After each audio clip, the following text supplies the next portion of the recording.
Listeners, এখন যে ঘটনাটি আমি আপনাদের সাথে শেয়ার করতে যাচ্ছি, এই ঘটনাটি আমাকে পাঠিয়েছেন আমজাদ মোল্লা।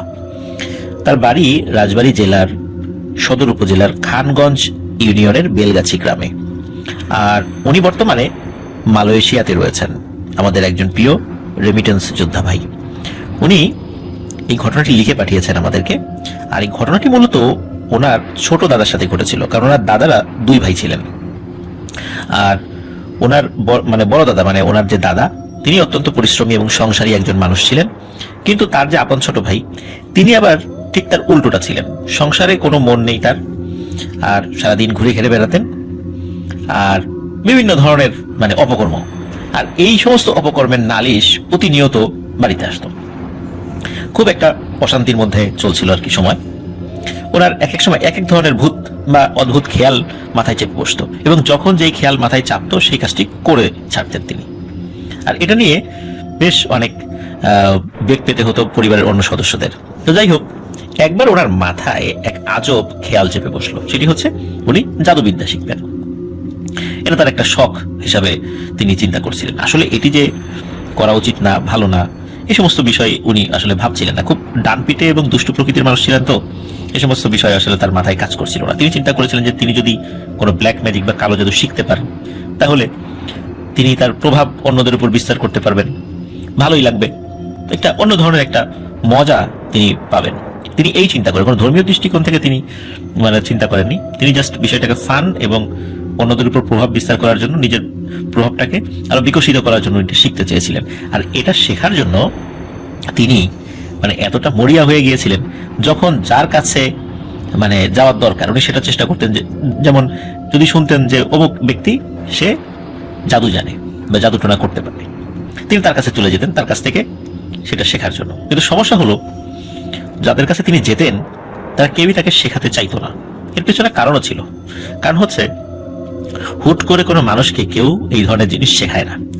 আর তিনি গিয়েই সেটা শিখতে চাইতেন। মাঝে মাঝে এমনও হতো, ওই যে আগেকার আমলে গ্রামে গঞ্জে ওই বেদেনীরা যেত। তো যে বেদেনীরা কিন্তু অনেক তন্ত্রমন্ত্র জানে, সে তাদেরকে বলতো যে তোমরা বাড়িতে থাকো, তোমাদের খুব আপ্যায়ন করবো, এবং সেটা করতেনও। ওই বেদেনীরা তাদের যে বাচ্চা কাচ্চা নিয়ে আসতো, তারা সেখানে থাকতো, তাদেরকে খুব ভালো করে আপ্যায়ন করতো, খাওয়াতো, এবং তাদের কাছ থেকে সে জাদুবিদ্যা শিখতে চাইতো। কিন্তু বেদেনীরাও খুব চালাক, তারা তাকে এই টাইপের জিনিস শেখাতো না। তো যাই হোক, বুঝতেই পারছেন প্রিয় লিসেনার্স, তার আগ্রহের জায়গাটা কত তীব্র হয়ে গিয়েছিল যে এই জাদুটোনা শেখার জন্য উনি অনেক কষ্ট করেছিলেন, অনেক জায়গায় গিয়েছিলেন, কিন্তু শিখতে পারছিলেন না। এর মধ্যে একটি ব্যাপার তিনি চিন্তা করেন। যেহেতু তার অনেক সাহস ছিল, তিনি জানতেন যে জাদুবিদ্যা করার জন্য কিন্তু বেশ সাহসের প্রয়োজন হয়। আর এই কারণে তিনি যে কোনো ধরনের সাহসের প্রস্তুতি বা নিয়ে রেখেছিলেন, যে কোনো ধরনের সাহসের পরীক্ষা তিনি দিবেন, সেই ধরনের প্রস্তুতি তার ছিল। তো বেশ অনেক খোঁজাখুঁজি করার পর জানতে পারলেন যে ওনাদের এলাকার কালীবাড়ি নামক একটা জায়গা রয়েছে। তো সেই জায়গাতে মাঝে মাঝে এক সাধু বাবা সেখানে বসেন। সবাই তাকে সাধু বাবা নামেই চেনেন, তার অরিজিনাল নাম কি এটা জানা যায় না, কিন্তু সবাই তাকে সাধু বাবা নামেই চিনতেন আর কি। তো ওখানে একটি কালীবাড়ি আছে, আর ওই কালীবাড়িতে তিনি মাঝে মাঝে এসে বসেন, রাত্রেবেলা সেখানে থাকেন। কিন্তু ওই কালীবাড়ি এমন একটি জায়গা যেখানে দিনের বেলাতেই স্বাভাবিক মানুষজন যায় না, কারণ ওই কালীবাড়ির আশেপাশে কোনো ঘর বাড়ি নেই। একদম মাঠের মধ্যে একটি কালীবাড়ি রয়েছে, ওই কালীবাড়ির মধ্যে একটি কালী মন্দিরও রয়েছে। আর দিনের বেলা কেউ যদি সেখানে যেত, একা একা কেউ যেত না, 3-4 জন মিলে যেত। তো যাই হোক, ওই যে ছোট দাদা তিনি সেখানে যান। তো সেই ছোট দাদা এবং তার দাদার বন্ধু, এই দুজন এক জোট বাঁধেন যে তারাও এটা শিখবেন। ছোট দাদা তো উনি তো আবার তার একটা সঙ্গী গুছিয়ে নেন, যাতে করে তার শিখতে সুবিধা হয়। তো তারা এভাবে খুঁজতে খুঁজতে কালীবাড়ির সন্ধান পান, যদিও সেটা তাদের এলাকাতেই ছিল। কিন্তু ওই পরবর্তীতে এক সাধু বাবা সেখানে আনাগোনা শুরু করে, তো এই জন্য তাদের কাছে সেই খবরটা যায় আর কি। তো দাদার বন্ধু দুজন কয়েকদিন খুব ঘোরাঘুরি করার পর সাধু বাবার সন্ধান পান। প্রথম যেত, কিন্তু তাকে পেত না। আর তখনকার দিনে তার মোবাইল ফোনটা এরকম ছিল না যে কাউকে চাইলেই সহজেই পাওয়া যাবে। তো সাধু বাবাকে তারা বলে যে আমাদেরকে ব্ল্যাক ম্যাজিক শেখাতে হবে সাধু বাবা। এখন সাধু বাবা উত্তর দেন, তোরা বাবা এটা পারবি না, এটা অনেক কষ্ট এবং সাহসের দরকার, এবং কষ্টের কাজ এটা, তোরা এসব বাদ দে, লেখাপড়া কর। কিন্তু এ দুজন তো নাচর বান্দা, সাধু বাবাকে এমন ত্যক্ত বিরক্ত করা শুরু করে এই জাদুবিদ্যা শেখার জন্য। অবশেষে ওই সাধু বাবাকে তারা মানাতে রাজি হন, কিন্তু উনি বলেন যে ঠিক আছে, পূর্ণিমার রাতে, মানে সামনের যে পূর্ণিমার রাতে তোরা দুজন আমার কাছে আসবি, আমি এখানেই থাকবো, আমি তোদের দুজনকে একটু পরীক্ষা করে দেখতে চাই যে আসলে তোরা এই জাদু শেখার যোগ্য কিনা। তারা বলে হ্যাঁ ঠিক আছে, আমরা আসবো, কোনো সমস্যা নেই। পূর্ণিমার রাতের আর কিন্তু বেশি দেরি ছিল না, 5-6 দিন দেরি ছিল। দিনের বেলা কিন্তু আবার এসে সাধু বাবার সাথে দেখা সাক্ষাৎ করে যেত। তো যেদিন রাতে তারা আসবে সেদিনও দিনের বেলা সাধু বাবার সাথে দেখা করে গিয়েছে। তো রাতের বেলা তারা আসার প্রস্তুতি নিল। গ্রামে কিন্তু সন্ধ্যার পরেই শুনশান নীরবতা নেমে আসে। ঝিঝি পোকা ডাকে, তারপরে পেঁচা ডাকে, এগুলো কিন্তু আমরা জানি। এখন ওরা রাত 12টা পর্যন্ত নির্ঘুম কাটায়। বাড়ির সবাই তখন গভীর ঘুমে বিভোর, কাউকে কিছু না বলে এই দুইজন রাত 12টার দিকে, মানে আনুমানিক 12টাই হবে আর কি, এমন একটা সময় তারা ওই কালীবাড়ির দিকে যাত্রা শুরু করে। তো যাত্রার পথে তেমন কোনো সমস্যা হয় না। কালীবাড়ির ওই কালী মন্দিরে যাওয়ার পর ঠিক সেই সাধু বাবার সাথে তাদের দেখা হয়। সাধু বাবা তখন ধ্যান করছিলেন। ওই ধ্যানরত অবস্থায় দুজন সাধু বাবার কাছে গিয়ে বললে যে বাবা আমরা আইসি তো। তখন বাবা ধ্যান থেকে চোখ খোলেন। তখন সেই সাধু বাবা বলে ওঠে, কইরে তোরা, তাড়াতাড়ি আয়, মেহমান আইছে, বসতে দে। এই কথা বলার সাথে সাথে ছোট দাদা এবং তার বন্ধু দেখছিল যে তাদের পাশেই কিন্তু একটা বট গাছ রয়েছে। সেই বট গাছ থেকে বিশাল আকৃতির দুটো বড় বড় কালো মোটা এই অ্যানাকোন্ডা গোছের সাপ নেমে আসছে এবং দ্রুত গতিতে এসে নিজের শরীরটাকে মানে প্যাঁচ দিয়ে পাকিয়ে এমন ভাবে মাটির উপর মানে তারা বসে পড়লো, মনে হচ্ছে এটা একটা ছোট বসার টুল। তখন ওই সাধু বাবা বলল, তোরা দুজন এই দুইটা জায়গার উপরে বস। এই দৃশ্য দেখে ওই ছোট দাদার বন্ধু এমন ভয় পেল যে সে এক দৌড়ে মানে বাড়ি চলে গেছে। ডানে বাই আর পেছনে কোনো দিকে সে থাকায়নি, এক দৌড়ে সে বাড়ি চলে গেছে। এখন ছোট দাদা ওখানে, কিন্তু ওনার কিন্তু অনেক সাহস। দুষ্টু প্রকৃতির তিনি হলেও সাহসের দিক দিয়ে যে কোনো মানুষকে তিনি হারিয়ে দিতে পারবেন এমন একটি অবস্থা আর কি। তো যাই হোক, তখন দাদা কিন্তু সাহস করে ওই ভয়ঙ্কর সাপের উপরে বসেছিলেন। এটা আমরা চিন্তাও করতে পারি না প্রিয় লিসেনার্স। আপনারাও একবার ভাবুন, আমি হলে কি করতাম। আমি তো বলতে পারি যে আমি মনে হয় ওইখানেই সেন্সলেস হয়ে পড়ে যেতাম। তো যাই হোক, উনি সাহস করে যখনই ওটার উপর বসে পড়েন তখন দেখেন এটা একটা ছোট কাঠের টুল হয়ে গেছে, এটা সাপ নেই। তখন সাধু বাবা বলে, আসলেই তোর অনেক সাহস, তোকে শেখানো যায়, কিন্তু তোকে আমি আরো একবার পরীক্ষা করে দেখতে চাই। কিন্তু সেই পরীক্ষাটা কখন কিভাবে হবে সেটা আমি পরে বলবো, তুই মাঝে মাঝে আসিস, আমার সাথে দেখা করিস। এভাবে দেখতে দেখতে কেটে গেল কিছুদিন। আর তার ওই বন্ধু, তার ওই ব্ল্যাক ম্যাজিক শেখার স্বাদ মিটে গেছে। সে ওই ভয়ঙ্কর দৃশ্য দেখে ওই পরের দিন ওই ছোট দাদাকে বলছে যে বন্ধু, আমি এই ঝামেলায় আর নাই, আমার শেখার কোনো দরকার নাই, তুই পারলি শেখ, আমি এই কালো জাদু টাদু কিছু শিখবো না। তো যাই হোক, সে আর এই লাইনে আর ছিল না, সে আর শেখার চেষ্টাও করেনি। তো যাই হোক, এরপরে যেটা হয় সেটা হলো যে অল্প কিছুদিন পরে সাধু বাবা ছোট দাদাকে বলে যে তোকে আমাদের একটা চর রয়েছে, সেই চরের শ্মশান আছে, সেই শ্মশানে যেতে হবে।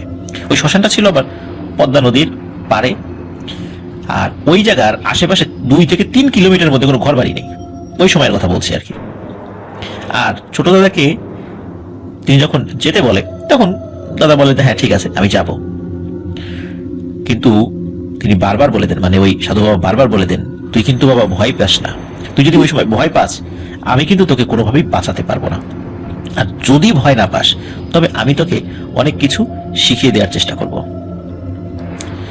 তো যেই রাতে যাওয়ার কথা সেই রাতে ওই সাধু বাবা সে নিজেও ওই ছোট দাদাকে সাথে নিয়ে বের হয়।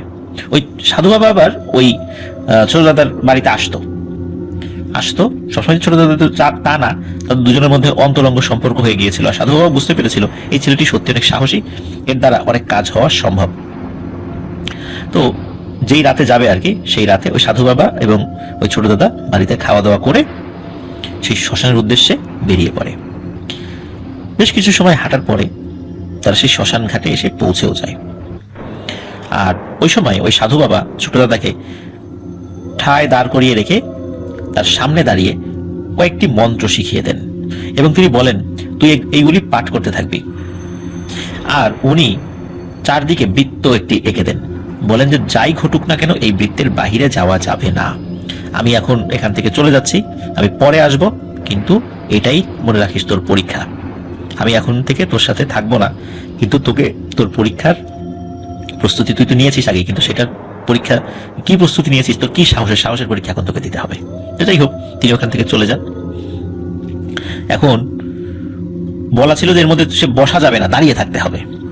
দীর্ঘ সময় দাঁড়িয়ে থাকা কিন্তু খুবই কষ্টকর ব্যাপার, তারপরও তিনি দাঁড়িয়েছিলেন। এখন উনি ফিল করছেন যে শরীরটা কেমন যেন ভারী ভারী হয়ে যাচ্ছে, একটু বসি, মানে দাঁড়িয়ে থাকতে থাকতে মানে শরীর আসলে ভারী হয়ে গেছে। আর কতক্ষণ দাঁড়িয়ে থাকবো, ওর ঘন্টা খানিক তো পার হয়ে গেল। তো হঠাৎ করে ওনার কাছে মনে হলো মাটি কিছুটা কেঁপে উঠছে, যেমন ওই আমরা যদি রেল লাইনের পাশে দাঁড়িয়ে থাকি, রেলগাড়ি যদি যায় মাটি যেমন কেঁপে ওঠে না, ঠিক তেমন।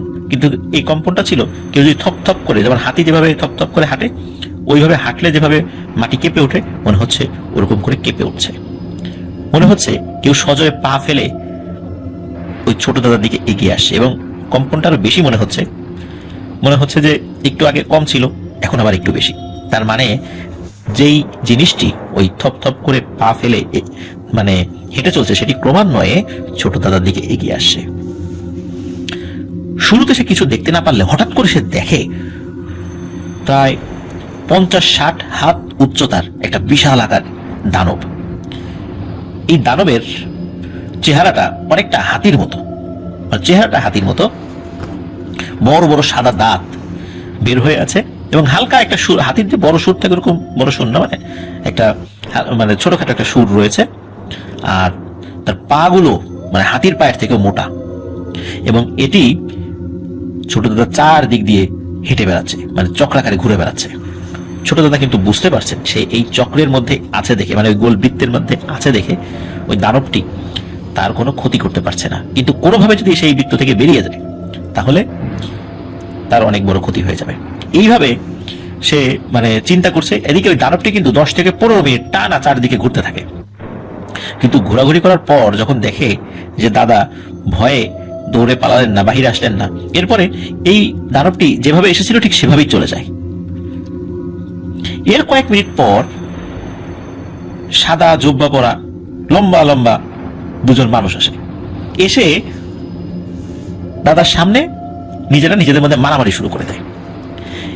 প্রিয় লিসেনার্স, এখানে একটি বিষয় দেখেন, এই দুষ্ট জিনেরা কত চালাকি করে মানুষকে ওই বৃত্ত থেকে বের করে আনার জন্য। প্রিয় লিসেনার্স, আমরা অনেক সময় রাস্তা দিয়ে যাওয়ার সময় যদি দেখি যে আমাদের গায়ে কোনো কাদা পানি বা কোনো নোংরা ছিটকে পড়ছে, তখন আমরা কি করি? আমরা লাফ দিয়ে অন্যদিকে সরে যাই, তাই না? বা আমরা যদি দেখি যে আমাদের সামনে এমন কিছু আছে, হঠাৎ করে দেখতে পারি যেটা আমাদের শরীরে লাগলে আমাদের ক্ষতি হতে পারে, আমরা লাফ দিয়ে সেখান থেকে সরে যাই। তো ওই দুইটা লম্বা লম্বা সাদা জুব্বা পরা অবয়ব, তারা যে কাজটি করছিল, নিজেদের মধ্যে মারামারি শুরু করছে, এবং এমন ভাবে মারামারি করছে মনে হচ্ছে এখনই ছোট দাদার গায়ের উপর এসে পড়বে। আর ছোট দাদা মানে ভয় পেয়ে, এই যে আমার গায়ের উপর এসে পড়লো, উনি মানে এই কারণে গায়ের উপর এসে যাতে মানে না পড়ে, গায়ের উপর পড়লে তো উনি ব্যথা পাবেন, এই কারণে উনি যাতে লাফ দিয়ে ওই ওনার যে নির্দিষ্ট জায়গায় উনি দাঁড়িয়েছেন সেখান থেকে সরে যায়, আর সরে গেলেই তো সে বৃত্তের বাইরে চলে যাবে। এইভাবে এই দুটো দুষ্টু পিশাচ অনেকক্ষণ ধরে চেষ্টা করলো নিজেদের মধ্যে মারামারি করে যে কোনোভাবে ওকে ওই বৃত্ত থেকে বের করে আনা যায় কিনা। আর সেটা বারবার শুধু ওই ছোট দাদার মানে গায়ের উপর এসে পড়ার চেষ্টা করছিল, কিন্তু মানে বৃত্তের বাইরে। আর বৃত্তটা কিন্তু খুব যে বড় তা কিন্তু না, মানে বিশাল এরিয়া নিয়ে তা না, হয়তো তিনি যেখানে দাঁড়িয়েছিলেন তার থেকে 2 হাত দূরে হলো বৃত্তের একটি দাগ আর কি। তো মারামারি হলে এত বড় বড় আকৃতির দুজন অবয়ব মারামারি হলে, আছাড় খেলে তো তার গায়ের উপর এসে পড়াটাই স্বাভাবিক। কিন্তু ছোট দাদা অনেক ভয় পাচ্ছিলেন, কিন্তু বের হচ্ছিলেন না সেখান থেকে। তিনি জানেন যে এগুলো সবই মায়াজাল, এগুলো সবই পাতালবাসীর মায়াজাল, এখান থেকে কোনোভাবে বের হওয়া যাবে না। যদি একবার বের হই তাহলে আমাকে একদম পিষে মেরে ফেলবে। তো বেশ কিছুক্ষণ পর হঠাৎ করে ওই দুটো অবয়ব তাদের মারামারি থামিয়ে দেয়। থামিয়ে দিয়ে আস্তে আস্তে দাদার দিকে এগিয়ে আসতে থাকে এবং কাছে এসে বলে, সত্যি তোর অনেক সাহস রে, কারণ এত ঘটনা ঘটার পর কোনো মানুষ যে এর মধ্যে দাঁড়িয়ে থাকতে পারে এটা আমাদেরও বিশ্বাস ছিল না। তোর আসলেই সাহস, এই বলে ওই দুটো অবয়ব তারা আবার চলে যায়। তারা চিন্তা করেন, যাক এখন মনে হয় আমার পরীক্ষা দেওয়া শেষ হয়েছে, এখন আমি বের হতে পারি। যখন বের হবে হঠাৎ করে ভয়ঙ্কর আওয়াজ শুনতে পান, এবং এই আওয়াজগুলো বাঘের গর্জন। তিনি দেখতে পান বড় বড় কয়েকটি বাঘ তারা ওই বৃত্তের চারদিকে ঘুরছে এবং আক্রমণের জন্য উদ্যত হচ্ছে, কিন্তু কোনোভাবেই তারা আক্রমণ করতে পারছেন না। অনেকক্ষণ তারা গর্জন করেছে কিন্তু কোনো আক্রমণ করেনি। আর যেহেতু বাইরে থেকে তারা আক্রমণ করতে পারছিল না, এই জন্য সেই সময় ছোট দাদা ভয় না পেয়ে এবার তিনি আরো সাহসী হয়ে উঠছিলেন। উনি বুঝতে পারছিলেন যে ওনার পরীক্ষায় ঠিকঠাক মতো চলছে এবং উনি পাশ করতে পারছেন। যখন ফজরের আজানের সময় হয়ে যায়, আস্তে আস্তে সবকিছু স্বাভাবিক হয়ে যায়। বিশেষ করে আজান দেওয়ার পরপরই আর কিচ্ছু নেই। আর আজান দেওয়ার পরই সেই সাধু বাবা এসে উপস্থিত হয়। সেই সাধু বাবা এসে উপস্থিত হওয়ার পর বলে যে, সাব্বাস, আসলে তুই পারবি, তোর দ্বারা সম্ভব। এরপরে ওই সাধু বাবা ওনাকে বিভিন্ন ধরনের তন্ত্র মন্ত্র এগুলো শিখিয়ে দিয়েছিলেন। ওনার এই তন্ত্র মন্ত্র উনি প্রয়োগের ক্ষেত্রে একটা নির্দিষ্ট ফিল্ড ব্যবহার করতেন, সেটা হচ্ছে হাডুডু খেলার ফিল্ড। হাডুডু খেলার সময় উনি ব্ল্যাক ম্যাজিক প্রয়োগ করতেন, যার ফলে ওনার প্রতিপক্ষ যখন ওনাকে ধরতে আসতো তারা সামনে তেমন কিছু দেখতে পেত না, অথবা সামনে ভয়ঙ্কর অনেক গভীর গর্ত দেখতে পেত হঠাৎ করে। মানে তাদের চোখে হ্যালুসিনেশন হতো, দৃষ্টিভ্রম হতো। এটা হচ্ছে দাদা ওইটার উপর ব্ল্যাক ম্যাজিক করতেন। এই কারণে ওনাকে হাডুডু খেলায় কেউ ধরতে পারতো না, আবার উনি যাকে ধরতো তার কাছ থেকে মানে ছাড়া পাওয়ার আর কোনো উপায় ছিল না। এবং উনি এমন শক্ত করে ধরতো যে 10 জন মানুষের টেনে তার হাত থেকে ছুটাতে পারতো না। আর এর প্রমাণ হিসাবে আমাদের আমজাদ মোল্লা ভাই উনি উল্লেখ করেছেন যে ছোট দাদা যখন ওনাদেরও হাত চেপে ধরতেন, বৃদ্ধ বয়সেও ওনারা ছুটতে পারতেন না। এমনকি কোনো মানুষ মানে তার থেকেও, ওনার তো অনেক বয়স হয়ে গিয়েছিল, কিন্তু একজন 26-27 বছরের তাগড়া যুবক তারা যদি হাত চেপে ধরতো, ছোটার ক্ষমতা ছিল না। অদ্ভুত এক ধরনের শক্তি তার শরীরের মধ্যে ছিল। তো এটি ছিল তার ব্ল্যাক ম্যাজিক শেখার শুরুর দিকের ঘটনা। আর ওনার ব্ল্যাক ম্যাজিক পরবর্তী কিছু ঘটনা আমজাদ মোল্লা ভাই আমাদেরকে পাঠিয়েছেন, উনি সেটা আমরা পরবর্তীতে সময় করে আমরা ইনশাল্লাহ বলবো। তো প্রিয় লিসেনার্স, এটি ছিল ঘটনা। কিন্তু এই ঘটনা থেকে কিন্তু আপনারা একটা বিষয় খুব ভালো করে মাথায় রাখবেন, সেটা হচ্ছে সাহসী হওয়া ভালো, কিন্তু দুঃসাহসী হওয়া ভালো না। আর দুঃসাহসী হওয়া যায় যদি সেটা দেশ, সমাজ বা মানুষের কল্যাণে হয়, কিন্তু ব্যক্তি কল্যাণের জন্য সেটি হওয়া মোটেও উচিত নয়। আর সেটা যদি হয় ব্ল্যাক ম্যাজিক রিলেটেড বা ব্ল্যাক ম্যাজিক করার জন্য নিজের সাহসের পরিচয় দিতে হবে, তা তো অবশ্যই নয়। কারণ এটা করার মাধ্যমে দিয়ে একটা মানুষ দুনিয়া আখিরাত উভয়ই হারায়। আশা করছি আমাদের এই ঘটনাটি আপনাদের ভালো লেগেছে।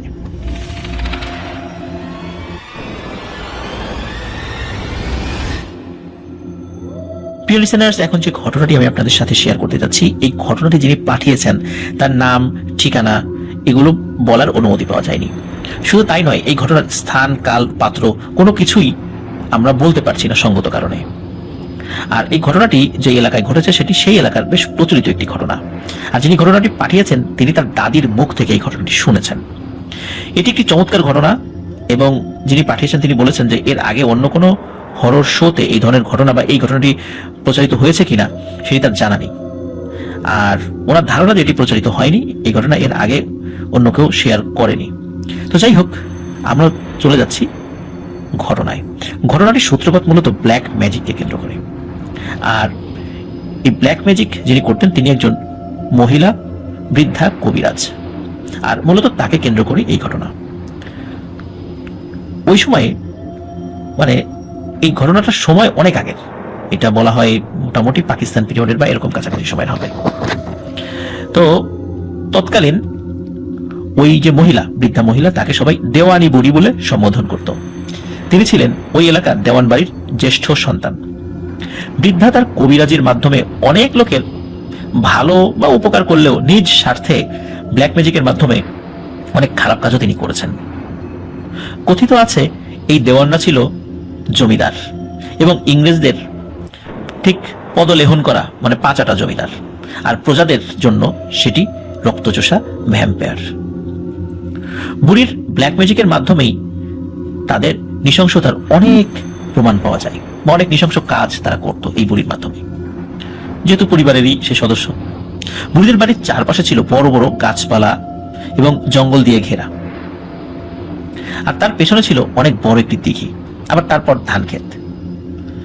তারা মূলত ইংরেজদের জমি চাষ করিয়ে নিত জোর করে। এই বৃদ্ধা কবিরাজ 105 বছর বয়সে মৃত্যুবরণ করেন। মূলত তার মৃত্যুবরণ করার পর থেকেই ভয়ানক কিছু ঘটনার সূত্রপাত ঘটে, এবং এই ঘটনাটি মূলত আজকে আমাদের আলোচনার মূল কেন্দ্রবিন্দু। ওই বৃদ্ধা কবিরাজ যখন 105 বছর বয়সে মৃত্যুবরণ করেন, তখন সময় ছিল শীতকাল।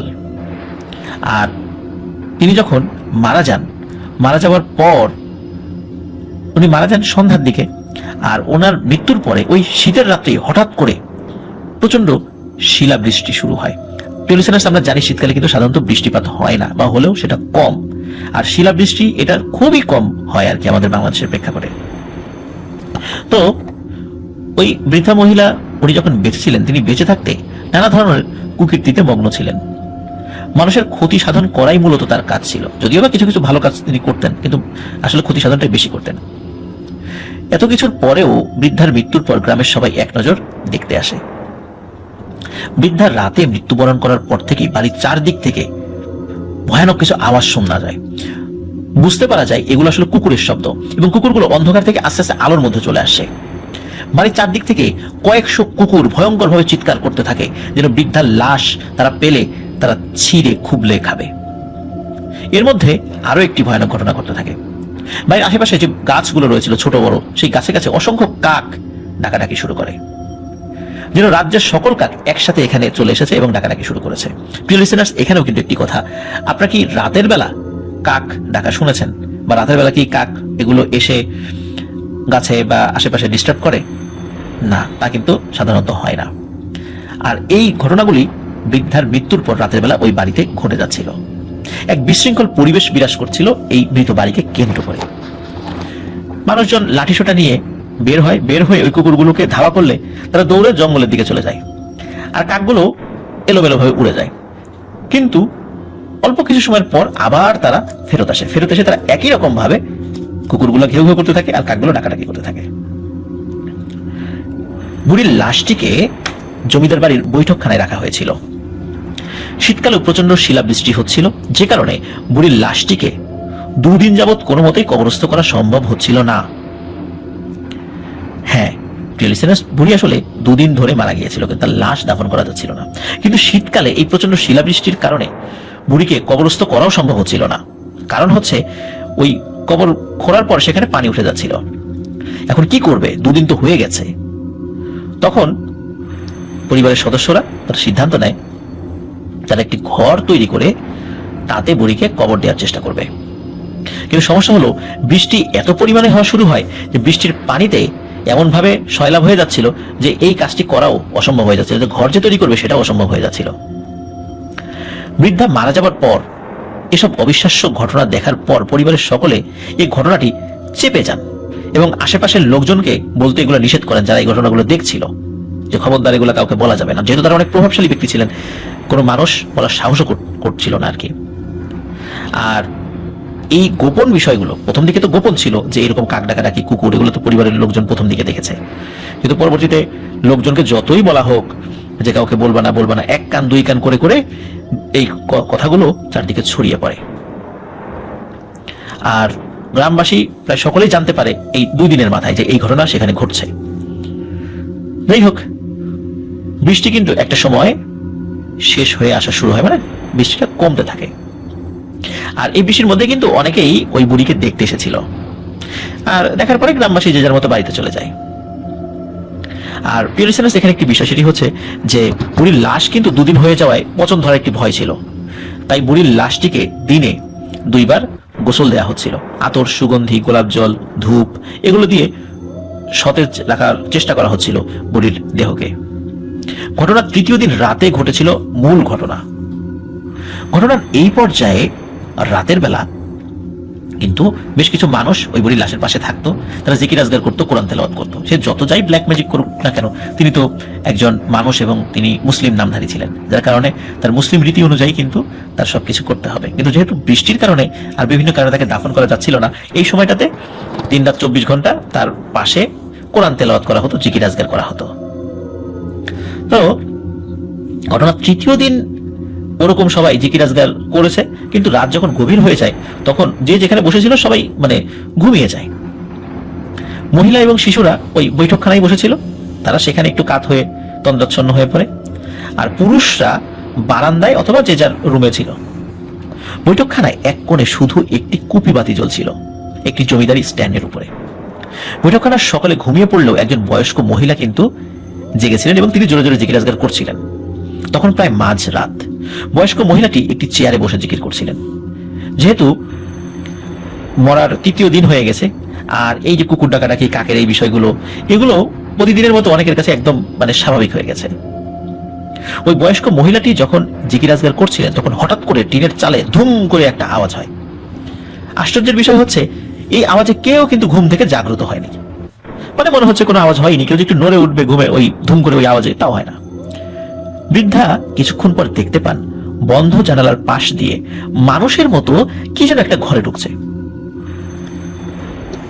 মানুষ হালকা আলোতে দাঁড়ালে যেমন ছায়া পড়ে, ঠিক তেমনি ছায়াটি দেয়ালে ভেসে ভেসে লাশের পাশে এসে দাঁড়িয়েছে।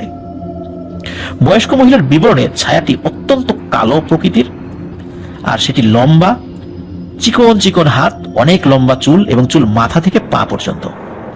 অবয়বটি লাশের পাশে এসে তার একটি চুল ছিঁড়ে লাশটিকে মাথা থেকে পা পর্যন্ত মাপ নিতে থাকে।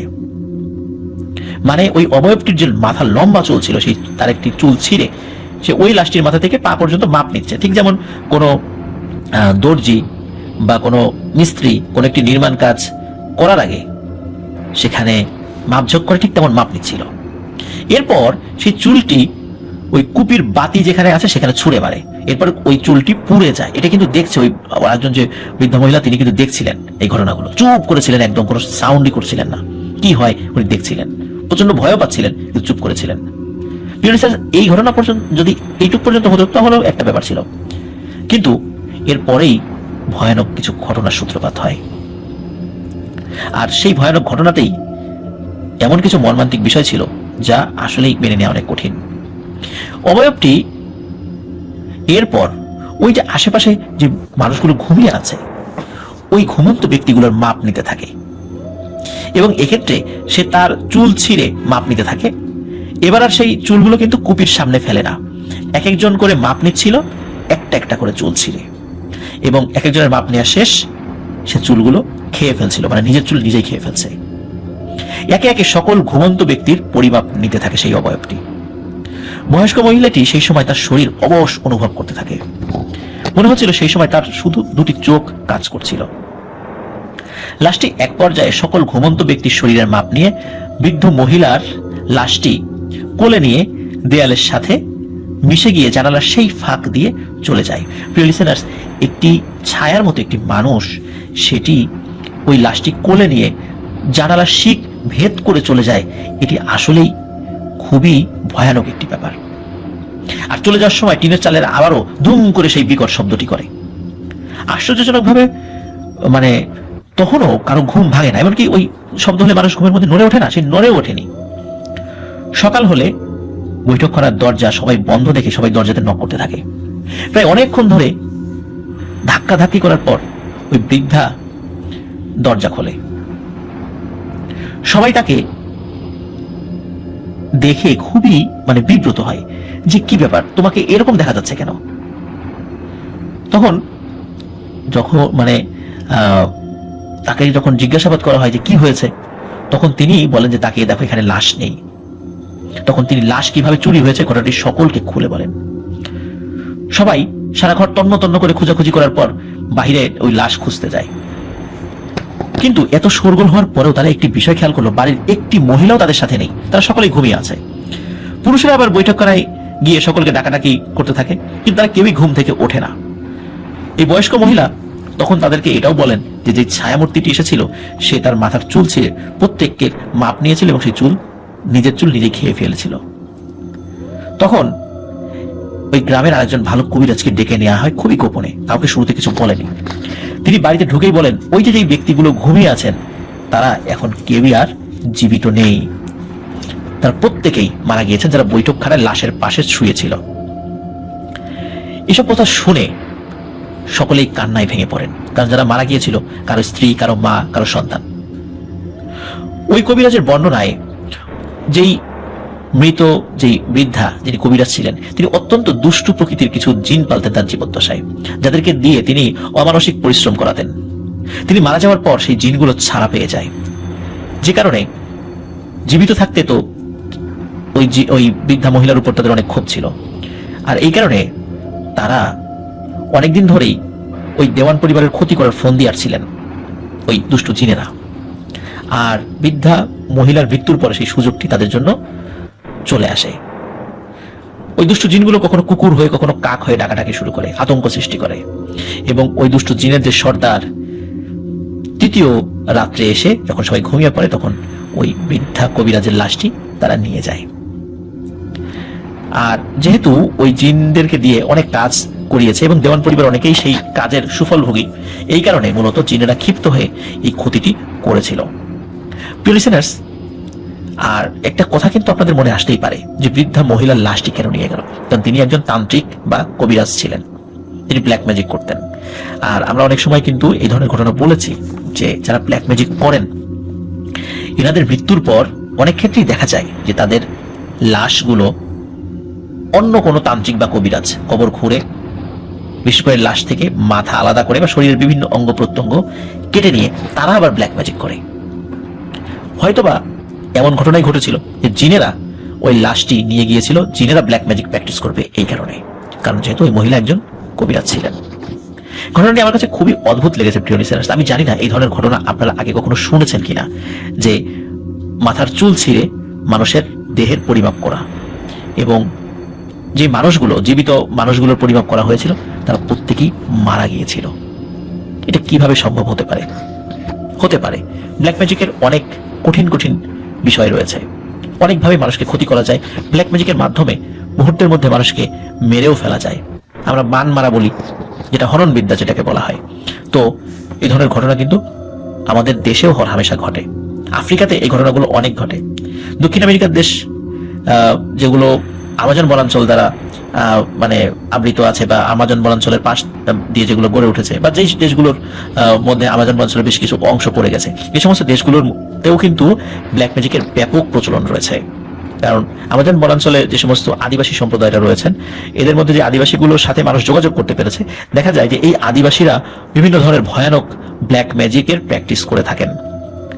ব্রাজিলেও কিন্তু এই ব্ল্যাক ম্যাজিকের প্র্যাকটিস রয়েছে। বিশেষ করে দক্ষিণ আমেরিকার যে দেশগুলো রয়েছে, এই দেশগুলোর মধ্যে অনেক দেশেই এই ব্ল্যাক ম্যাজিকের প্র্যাকটিস রয়েছে। আফ্রিকার একটি দেশ রয়েছে, তার নাম হচ্ছে টোগা, আর টোগার রাজধানী হচ্ছে লোম। এখানে কিন্তু পৃথিবীর সবচেয়ে বড় ব্ল্যাক ম্যাজিকের হাট বসে। আপনারা কিন্তু ইউটিউবে সার্চ দিয়েও দেখতে পারেন।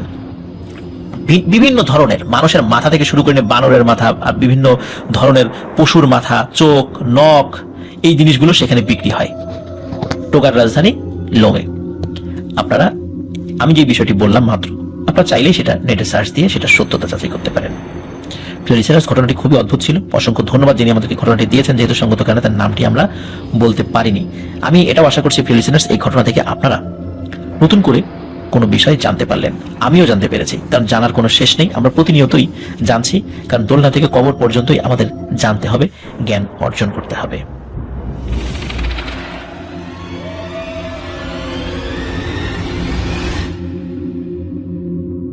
আবারও স্বাগতম প্রিয় লিসেনার্স নতুন আরো একটি ঘটনায়। এখন যে ঘটনাটি আমি আপনাদেরকে বলতে যাচ্ছি, এই ঘটনাটি আমাদেরকে পাঠিয়েছেন আল ওবাইদ খান আবিদ। ওনার বাড়ি মানিকগঞ্জের চর গড়পাড়া নামক একটি গ্রামে। ইতিপূর্বে তিনি আরো একটি ঘটনা আমাদেরকে শেয়ার করেছিলেন, যেটি তার দাদার সঙ্গে ঘটেছিল।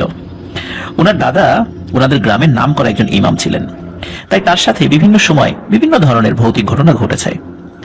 আর এখন যে ঘটনাটি বলা হচ্ছে, এটি ওনার দাদার সঙ্গে বিভিন্ন ঘটে যাওয়া ঘটনার মধ্যে খুবই মারাত্মক এবং বেদনাদায়ক একটি ঘটনা। তো কথা না বাড়িয়ে সরাসরি ঘটনাতে চলে যাচ্ছি। ওনার দাদার বয়স তখন আনুমানিক 24 কি 25 বছর। ওনার দাদা তখন মসজিদে ইমামতি শুরু করেছেন নতুন নতুন আর কি, বিয়েও করেছেন প্রায় কয়েক মাস হলো।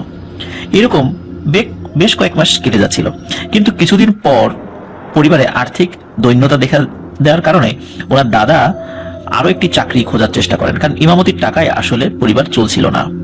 অনেক খোঁজাখুঁজি করার পর ওনার দাদা কাঞ্চন নামক একটি জায়গায় একটি জুট মিলে চাকরি পান। তো কয়েকদিন পরেই উনি বাসা থেকে প্রয়োজনীয় জিনিসপত্র নিয়ে ওই কাঞ্চনের দিকে রওনা দেন। সবার সাথে কথা বলে একটা থাকার রুমও পেয়ে যান তিনি। আর ওনার সাথে থাকতেন তারই অফিসে কাজ করা আরো একটি লোক, তার নাম ছিল সরল মিয়া। তাদের ডিউটি টাইম ছিল সকাল 8টা থেকে রাত 8টা পর্যন্ত। যেহেতু আবিদ ভাইয়ের দাদা, মানে যার ঘটনা বলা হচ্ছে, তিনি মসজিদের ইমাম ছিলেন, তাই তিনি 5 ওয়াক্ত নামাজ এবং তাহাজ্জুদের নামাজ নিয়মিত আদায় করতেন। আর ঘটনাটি মূলত শুরু হয় এখান থেকেই। তিনি কাজ শেষ করে বাসায় আসতেন রাত 8:30টার দিকে। অফিস থেকে তার রুমের দূরত্ব 30 মিনিট পায়ে হাঁটা পথ। তিনি আর তার সহকর্মী সরল মিয়া মসজিদে গিয়ে একসাথে নামাজ আদায় করতেন। বলে রাখা ভালো, ওনার রুমের থেকে একটু দূরেই ছিল একটা টিনের মসজিদ। মসজিদটি টিন দিয়ে বানানো। দাদার মানে ওনার রুমের জানালা দিয়ে মসজিদটি দেখা যেত। আর তিনি আর সরল মিয়া ওই মসজিদে গিয়েই কিন্তু রেগুলার সালাত আদায় করতেন, মানে নামাজ পড়তেন। আর রাত যখন গভীর হয়ে যেত তখন তাহাজ্জুদের নামাজও এই মসজিদেই তারা আদায় করতেন। একটি বিষয় বলে রাখা ভালো, সেটি হচ্ছে মসজিদটি কিন্তু সব সময় খোলাই থাকতো, কখনো তালা দিয়ে রাখা হতো না। বিভিন্ন সময় মানুষ আসতো, নামাজ পড়তো, আবার চলে যেত। এইভাবেই বেশ কয়েক মাস চলে যায়, কোনো ধরনের কোনো সমস্যা হয়নি। একদিন সরল মিয়ার বাসা থেকে একটি খবর আসে যে তার মা মারা গেছেন। তাই খবর আসা মাত্রই তিনি তার বাড়ির দিকে রওনা হন। আর আবিদ ভাইয়ের দাদা তখন রুমে একা। যদিও তিনি খুব সাহসী ছিলেন, কিন্তু নতুন জায়গা তো, তাই একটু ভয়ও পাচ্ছিলেন। আর তিনি মনে মনে ভাবলেন, রাত 2টোর দিকে দুজনে মসজিদে গিয়ে তাহাজ্জুদের নামাজ তো তারা পড়তেন, কিন্তু এখন তো তিনি একা। এখন কি একা গিয়ে পড়বেন নাকি বাসায় আদায় করবেন? মসজিদ তো একদম পাশেই। এসব ভাবতে ভাবতে তিনি ঠিক করেন যে যাই হোক, তিনি মসজিদে গিয়েই তাহাজ্জুদের নামাজ আদায় করবেন। তো একদিন অফিস শেষ করে বাসায় এসে খাবার খেয়ে তিনি এশার নামাজ পড়া শেষ করলেন। এরপর কিছুক্ষণ বিশ্রাম নিলেন এবং পবিত্র কোরআন থেকে তেলাওয়াত করলেন। দেখতে দেখতে রাত 10:30 বেজে গেল। তিনি জানালা দিয়ে তাকিয়ে ভাবছিলেন, একা একা এত রাতে মসজিদে নামাজ পড়তে যাওয়া ঠিক হবে কিনা। যাই হোক, মনের ভয় দূর করে আল্লাহর নাম নিয়ে তিনি অজু করে বের হলেন। তো উনি মসজিদে যাওয়ার জন্য তো রওনা দিয়েছেন। যেহেতু মসজিদে তালা দেয়া থাকে না, তাই অনায়াসে তিনি মসজিদে ঢুকে পড়লেন। অন্ধকারের মধ্যেই হাতড়ে হাতড়ে কুপিবাতি বের করে জ্বালিয়ে নিলেন। এরপর তিনি তাহাজ্জুদের নামাজ পড়া শুরু করলেন। নামাজ শেষ করে তিনি মোরাকাবায় বসলেন। সবকিছু শেষ করে বের হতে হতে তার 3টা বেজে গেল আনুমানিক। সেদিন কোনো সমস্যাই হলো না। দাদা মনে মনে সাহস পেলেন আর ভাবলেন, যতদিন না সরল মিয়া ফিরে আসেন ততদিন তিনি একাই নামাজ পড়বেন। প্রিয় লিসেনার্স, এখানে একটি বিষয় বলে রাখা ভালো। আমরা ওই তাহাজ্জুদের নামাজের যে ব্যাপারটা, সেটা হচ্ছে যে তাহাজ্জুদের নামাজের ওয়াক্ত কিন্তু শুরু হয় এশার সালাতের পর থেকে। আর অনেকেই রাত 12টার পরেও সালাত আদায় করে তাহাজ্জুদের সালাত। উত্তম হচ্ছে ঘুম থেকে উঠে ফজরের আজানের আগে সালাত আদায় করা, এটা হলো উত্তম। কিন্তু এছাড়াও আপনি ঘুমাতে যাওয়ার আগেও তাহাজ্জুদের সালাত আদায় করতে পারেন। এই কারণেই কিন্তু আবিদ ভাইয়ের দাদা এভাবেই সালাত আদায় করতেন। তো যাই হোক, পরের দিন আবারও তিনি অফিস থেকে এসে খেয়ে দিয়ে নামাজ পড়ে কোরআন পড়ে বিশ্রাম নিতে লাগলেন। রাত 10:30 বাজার পর তিনি ওযু করতে বের হলেন। এরপর তিনি মসজিদে ঢুকলেন তাহাজ্জুদের সালাত আদায় করার জন্য। তিনি 1 রাকাত নামাজ পড়ার পর হঠাৎ শুনতে পেলেন জানালায় কেউ ধুমধাম আওয়াজ করছে। এমন মনে হচ্ছে যে সে জানালাই ভেঙে ফেলবে। তো তিনি ভাবলেন বাতাসের জন্য হয়তো জানালা এদিক ওদিক করছে। তাই ওইদিকে তিনি পাত্তা না দিয়ে উনি ওনার মতো করে সালাত আদায় করতে লাগলেন। সালাত শেষ করে মোরাকাবা করলেন, এরপর বের হলেন। সেদিনও কোনো সমস্যা হয়নি। পরের দিন তিনি আবারও একই সময় তাহাজ্জুদের সালাত আদায় করার জন্য যখন মসজিদে গেলেন, সেদিন ঘটল আরেকটি ঘটনা। তিনি 1 রাকাত সালাত শেষ করে যখন দাঁড়াতে যাবেন তখনই মসজিদের টিনে অনবরত ঢিল ছোড়ার আওয়াজ আসতে লাগলো। তিনি মনে মনে ভয় পেতে লাগলেন। কোনো মতে সালাত শেষ করে দ্রুত তিনি বাসায় চলে এলেন। সেদিন আর মোরাকাবা করলেন না, আর তিনি মনে মনে এইগুলো ভাবতে ভাবতেই ঘুমিয়ে গেলেন যে কি হলো, কিসের শব্দ হলো। তো যাই হোক, পরের দিন তিনি ঠিক করলেন আজকে মসজিদে না গিয়ে বাসার জানালা দিয়ে দেখবেন রহস্যটা আসলে কি, কারা রাতের বেলা এরকম করে, মসজিদের টিনের উপর শব্দ করে, তারপর ঢিল ছুড়ে, এগুলো কারা। তো যেইভাবে সেই কাজ। সেদিন তিনি রাত 10:30 যখন বেজে গেছে তখন তিনি জানালাটা হালকা খোলা রেখে মসজিদের দিকে তাকিয়ে থাকলেন। বেশ কিছুক্ষণ হয়ে গেল, তিনি কিছুই দেখতে পেলেন না। এইভাবে রাত 3টা অবধি তিনি জেগে থাকলেন, কিন্তু কিছুই যখন দেখতে পেলেন না তখন তিনি বাসায় তাহাজ্জুদের সালাত আদায় করে ঘুমিয়ে গেলেন। পরের দিন তিনি আবার ঠিক করলেন তিনি মসজিদে গিয়েই তাহাজ্জুদের সালাত আদায় করবেন আর কি। কারণ যেহেতু আগের দিন রাতের বেলা তিনি কিছুই দেখেননি, হয়তো তার মনের ভুলের জন্যই তিনি এসব শুনতে পাচ্ছেন। কারণ তিনি এত রাতে একা একা নামাজ পড়েন, তো এরকম মনে হওয়াটা স্বাভাবিক। কই যখন সরল মিয়া ছিল তখন তো এরকম হয়নি, তো এখনই কেন হচ্ছে। যাই হোক, সেদিন রাতে তিনি ওযু করে মসজিদের দিকে রওনা হলেন। সেদিন কিন্তু পুরো নামাজ খুব ভালোভাবেই তিনি শেষ করলেন, কিন্তু ঘটনা ঘটলো তিনি যখন মোরাকাবায় বসলেন ঠিক তখনই। তার ভাষ্য মতে একটা প্রকাণ্ড গাছ টিনের চালের উপর পড়লে যেমন বিকট আওয়াজ হয় ঠিক তেমনি আওয়াজ হলো। তিনি আতঙ্কে লাফ দিয়ে উঠলেন আর মসজিদ থেকে বের হয়ে এক দৌড়ে তিনি রুমে গিয়ে ঘরের দরজা লাগিয়ে দিলেন। 1 গ্লাস পানি খেয়ে জানালা দিয়ে মসজিদের দিকে তাকিয়ে থাকলেন। দেখলেন মসজিদের সবকিছুই তো স্বাভাবিক, টিনের চালের উপর কিন্তু কোনো গাছই ভেঙে পড়েনি। সেদিন রাতে তিনি ভয়ে আর ঘুমাতেই পারলেন না। ফজরের আযান হওয়ার পর তিনি মসজিদে গেলেন। তখন তিনি মসজিদের হুজুরের সাথে কথা বললেন এই বিষয়ে। তার মুখে সব কথা শুনে মসজিদের হুজুর মানে ইমাম সাহেব যিনি, তিনি জিহ্বায় কামড় দেন আর তাকে বলেন, আপনি করেছেন কি? এই জায়গায় আপনারা রাতের বেলায় একা একা আসেন? এই আশেপাশের জায়গাটা কিন্তু খুব খারাপ রাতের বেলায়, এখানে ভুলেও কেউ আসে না। আর আপনারা এসে তাহাজ্জুদের সালাত আদায় করেন, আবার এখন কয়েকদিন হলো আপনি একা একা তাহাজ্জুদের নামাজ পড়তে আসেন। আল্লাহর রহমত যে আপনি বেঁচে আছেন, না হলে আপনাকে প্রথম দিনেই মেরে ফেলতো। কয়েকটা খারাপ জিন পরিবার এখানে থাকে, অনেক চেষ্টা করা হয়েছে কিন্তু তাদের এখান থেকে তাড়ানো সম্ভব হয়নি। এমনই এইখানে একটি ঘটনা ঘটেছিল, সেটি হচ্ছে কোনো এক লোককে উল্টো করে মাটিতে পুঁতে রাখা হয়েছিল। লোকজন এই কারণে এখানে রাতের বেলা আসে না, আসলেও একা একা আসে না। এসব কথা শুনে তিনি বাসায় গিয়ে এসব ভাবতে থাকেন এবং তিনি এই পূর্বের ঘটনা চিন্তা করে, প্রথম দিকে তো তিনি ভয় পাননি, কিন্তু পূর্বের ঘটনা চিন্তা করে প্রচন্ড অসুস্থ হয়ে পড়েন আর ঠিক করেন আর চাকরি করবেন না, চাকরি বাকরি ছেড়ে দিয়ে বাসায় চলে যাবেন। তো উনি কিছুটা সুস্থ হওয়ার পর উনি ওনার বাড়িতে ফিরে আসেন। বাড়িতে ফিরে এসে তিনি আবারও আগের মতো ইমামতি করা শুরু করেন। তবে ঘটনা কিন্তু এখানেই শেষ নয় প্রিয় লিসেনার্স। তিনি যখন মসজিদে একা নামাজ পড়তেন তখনই কোনো না কোনো সমস্যা হতো। এই যেমন হঠাৎ করে মসজিদের ভিতর প্রচন্ড ঠান্ডা লাগতো, মানে ঠান্ডা হয়ে যেত মসজিদ, অথচ তখন কিন্তু গরমকাল। তিনি যখন নামাজ আদায় করতেন তখন তার মনে হতো সেখানে পেছনে কেউ না কেউ হাঁটছে। নামাজ আদায়রত অবস্থায় তিনি কান্নার আওয়াজও শুনতে পেতেন।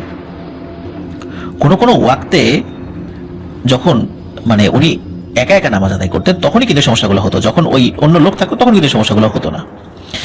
যখন এই সমস্যাগুলো হচ্ছিল তখন তিনি ঠিক করলেন বড় একটা হুজুর দেখাবেন। অনেক খোঁজাখুঁজি করে একটা ভালো হুজুরের সন্ধানও তিনি পেয়ে গেলেন। একদিন সময় করে তিনি দেখা করতে গেলেন হুজুরের সাথে।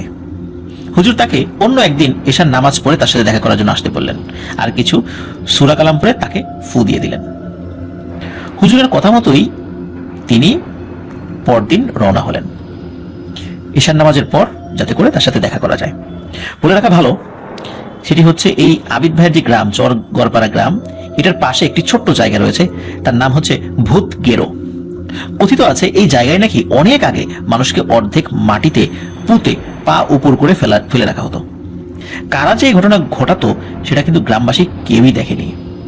তবে শোনা যায় এটা খারাপ কোনো জিনদের কাজ ছিল, আর ভূতে যেহেতু তাদেরকে মাটিতে গেড়ে রাখতো এই জন্যই মূলত ওই এলাকার নাম হয়ে গিয়েছিল ভূত গেরো। তো যাই হোক, তিনি সেই ভূত গেরোর পথ দিয়েই যাওয়া শুরু করেন, কারণ তাকে এই পথ দিয়েই যেতে হবে, এছাড়া কিন্তু অন্য কোনো পথ নেই যাওয়ার, সেই হুজুরের বাড়িতে যাওয়ার। তো গ্রামের রাস্তায় আগের দিনে কিন্তু মাগরিবের নামাজের পরপরই শুনশান হয়ে যেত। এখন তাকে তো যেতে হবে, যেহেতু তার বিভিন্ন সমস্যা হচ্ছিল, তাই তিনি ভয় না পেয়ে সেই হুজুরের বাড়িতে যেতে লাগলেন। কিছু দূর যাবার পর তিনি দেখেন একটা লম্বা বাঁশ তার সামনে আড়াআড়িভাবে রাস্তার উপর পড়ে আছে। তিনি বুঝতে পারছিলেন না তিনি ঠিক কি করবেন। মনে মনে ভাবলেন আশেপাশে ফাঁকা, এইখানে এত রাতে বাঁশ পড়ে আছে কেন। তো তিনি ঠিক করলেন তিনি পাশ কাটিয়ে চলে যাবেন, মানে বাঁশের উপর দিয়ে যাবেন না। তিনি বাঁশের যেই মাথা রয়েছে প্রয়োজনে রাস্তা থেকে নেমে সেদিক উল্টো মানে ঘুরে, মানে মাথার দিক দিয়ে ঘুরে উনি আবার রাস্তায় উঠবেন, কিন্তু তিনি বাঁশের উপর দিয়ে যাবেন না। যখনই তিনি বাসটাকে পাশ কাটিয়ে কিছুটা সামনে গিয়েছেন তখনই বাসটা বিকট শব্দে উপরে উঠে যায়।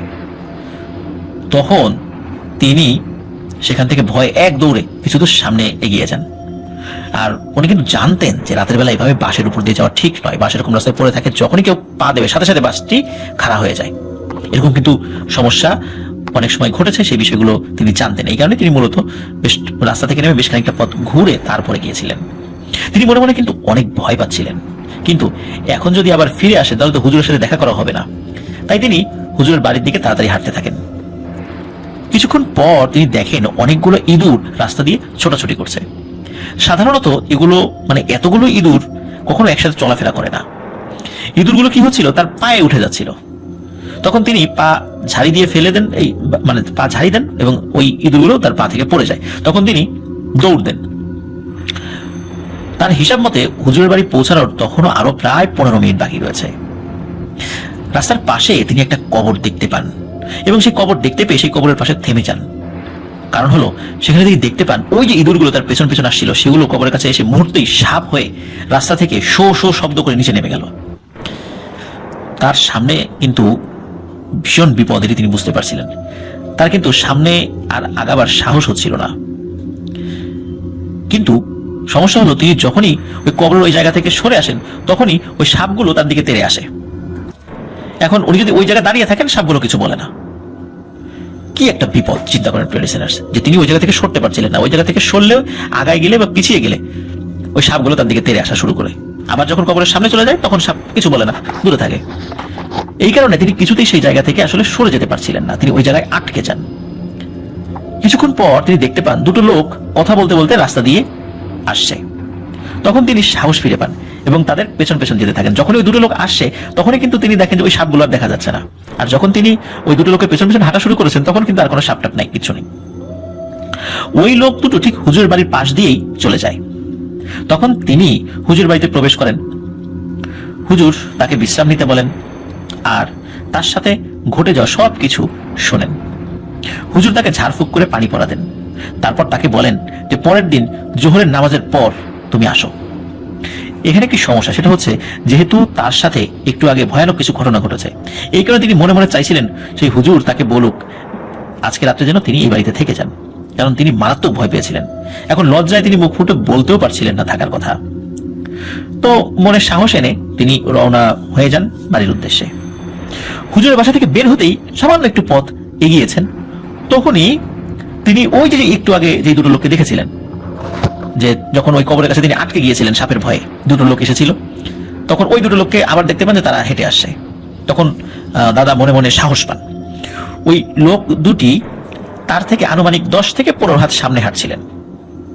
তিনি তাদের সাথে কথা বলার জন্য ডাক দেন, কিন্তু লোক দুটো তার কোনো কথার উত্তরই দিচ্ছে না। তারা তাদের মতো করে নিজেরা বিড়বিড় করে কথা বলতে বলতে যাচ্ছে।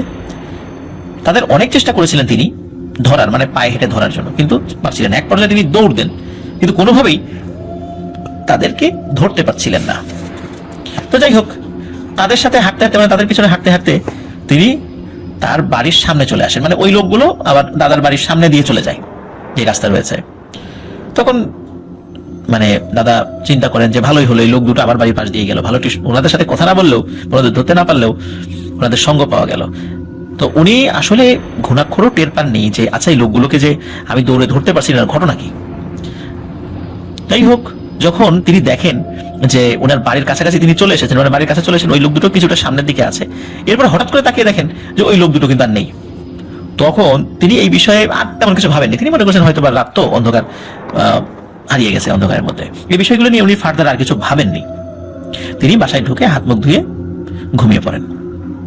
পরের দিন জোহরের নামাজ পড়ে দাদা সেই হুজুরের বাড়িতে যান এবং তিনি হুজুরকে বলে যে কাল রাতে, মানে ওই হুজুর তাকে বলে আর কি, দাদাকে বলে যে কাল রাতে আপনার কোনো সমস্যা হয়নি তো।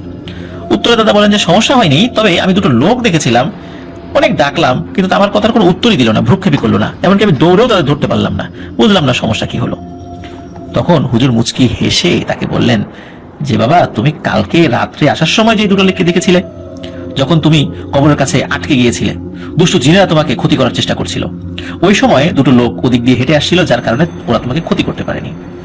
আর তুমি আমার বাসা থেকে ফিরে যাওয়ার সময় যে দুজনকে দেখেছিলে, একই লোক দুটি, এরা মূলত আসলে কোনো মানুষ নয়, এরা আমারই পালিত জিন। রাস্তা তোমার বিপদ হতে পারে ভেবে আমি আগেই ওদেরকে পাঠিয়ে দিয়েছিলাম, কারণ রাস্তাটা ভালো না। আবার তুমি যখন বললে তোমার সাথে ঘটা ঘটনাগুলো, তখন আমি আবার ওদেরকে পাঠিয়ে দেই যেন তুমি ভয় না পাও আর সুস্থ হয়ে বাড়িতে যেতে পারো। তখন তিনি সব কিছু বুঝতে পারেন যে আসলে আগের রাত্রে দুইবার যে ঘটনা ঘটেছিল, দুজন লোককে দেখেছিল, এরা আসলে মানুষ নয়।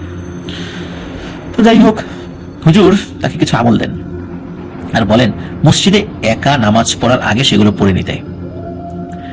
দাদা হুজুরের কথা মতো কাজ করেন, এরপর থেকে তেমন কোনো সমস্যাই হয়নি। কিন্তু এর পরেও কিন্তু আরো ঘটনা ঘটে। হুজুরের বাড়ি থেকে ফিরে আসার কিছুদিনের মধ্যে ঘটে আরো একটি ঘটনা। দাদা যখন মসজিদে একা নামাজ পড়তেন, তখন 3টা সাপ তার আশেপাশে ফুসফুস শব্দ করত, কিন্তু তাকে কিন্তু কিছুই করতো না, মানে কোনো ক্ষতি করতো না।